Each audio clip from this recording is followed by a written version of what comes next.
President Biden appears to be triumphant when it comes to his debt deal. The Senate passed it. He's going to be signing it later on today. And he's in fact going to be giving a rare Oval Office address about the success in getting it passed. I'm assuming there will be a good amount of gloating. Up until this point, he's been pretty restrained as it got closer to passing the House, then eventually passed the House.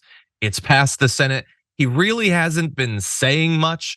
Perhaps it's part of the deal that he has with Kevin McCarthy, that he's not supposed to gloat too much so that Kevin McCarthy won't get attacked by the Republicans too much. I'm not sure, but it passed late last night in the Senate after receiving broad support in the House this week. In fact, receiving more support from Democrats in the House than from the Republicans. It suspends the debt ceiling for 2 years and cuts back on spending. Those are the literal words in the New York Times. Oh, but there's so much meaning in cuts back on spending. If you want all the details, we of course went through those details multiple times throughout this week. Those videos are up on the channel right now. I just wanted to show you a few of the votes because there were Democrats who voted against this. Bernie Sanders, perhaps not surprisingly, he's been critical of the deal, as has John Fetterman. But I wasn't sure that Elizabeth Warren or Jeff Merkley or Ed Markey would vote against it. That was just how the screen grab was cropped. But I love that it fits in that, of course, Kirsten Sinema is perfectly happy with all this. But anyway, it's going to happen. There's not going to be, the collapse of the economy, at least not for that reason. Stay tuned for other possible reasons. And effectively, the government will be cut for the next couple of years. Brett, what do you think?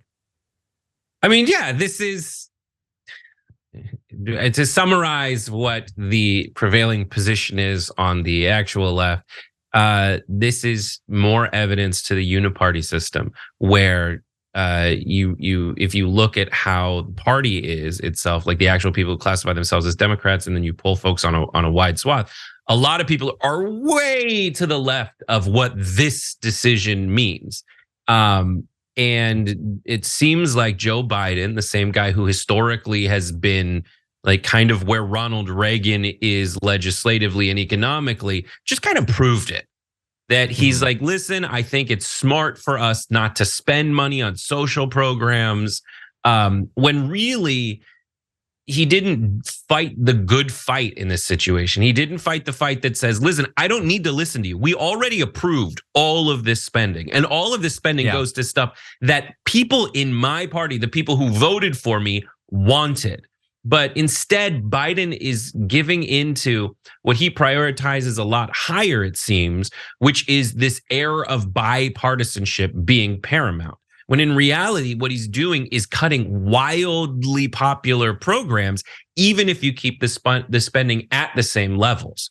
Because of inflation, like you can't, when inflation happens, then if you gave $100 to a program today, next year it's only going to be worth $97 in that year's, real dollar amount.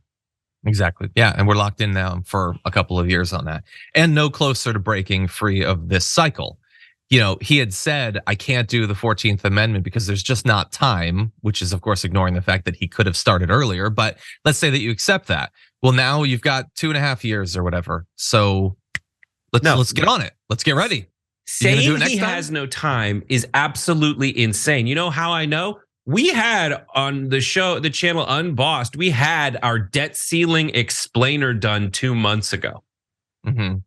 Like, this is they could have raised it in move December. Everybody saw coming, which he's just saying, A, I've got no time for the Constitution, and B, I wasn't prepared.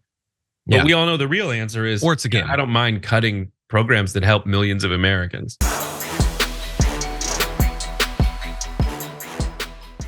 Check out the Damage Report podcast each day, wherever you get your podcasts, whether Pocket Casts or Stitcher or iTunes.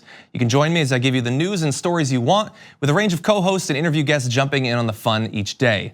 Again, that's the Damage Report, wherever you get your podcasts. And if you get them at iTunes, don't forget to rate and review. Sometimes I'll read them live on the show.